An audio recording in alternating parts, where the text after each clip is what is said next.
নমস্কার বন্ধুরা, আজ আমি শেয়ার করছি আলুর খোসা দিয়ে বড়ার রেসিপি। আলুর খোসা আমরা সবসময় ফেলে দিই, কিন্তু এইভাবে একবার বড়া বানিয়ে খাবেন, দেখবেন এরপর থেকে আলুর খোসা আর আপনারা ফেলতেই চাইবেন না।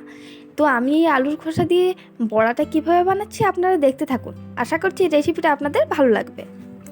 আলুর খোসা দিয়ে বড়া বানানোর জন্য এখানে আমি কিছুটা আলুর খোসা নিয়ে নিয়েছি, আর আলুর খোসাটা আমি বেশ ভালোভাবে ধুয়ে পরিষ্কার করে নিয়েছি। আর এখানে নিয়েছি কিছুটা মুসুরির ডাল, আর নিয়েছি একটুখানি আতপ চাল, এগুলো আমি ভিজিয়ে রেখেছিলাম কয়েক ঘন্টা। আর এখানে নিয়েছি আদা রসুন কিছুটা। তো এই আলুর খোসাটা এবার আমি পেস্ট করব, তার জন্য একটা মিক্সির জার নিয়ে নিয়েছি। তো এই আলুর খোসাটা দেখুন এখানে আমি পেস্ট করে নিয়েছি, এরকমভাবে পেস্ট করতে হবে।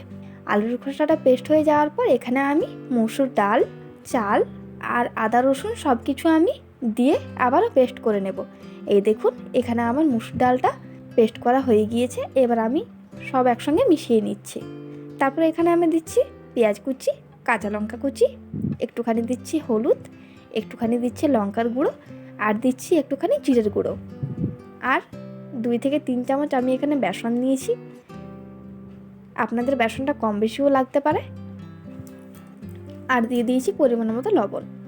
তো এখানে লবণটা দিয়ে আমি সব কিছু বেশ ভালোভাবে মিশিয়ে নেব।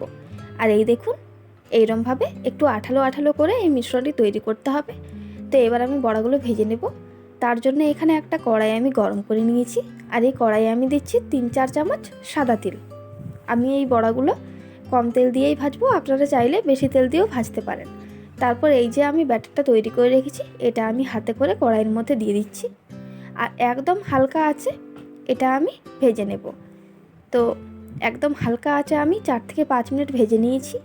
আর এর মধ্যে এক পাশটা আমার ভাজা হয়ে গিয়েছে। তো আমি খুন্তি দিয়ে এবার এই বড়াগুলো উল্টে দিচ্ছি। এবার উল্টানোর পর এই বড়াগুলো আমি আবারও কিছুক্ষণ হালকা আঁচে ভেজে নেব।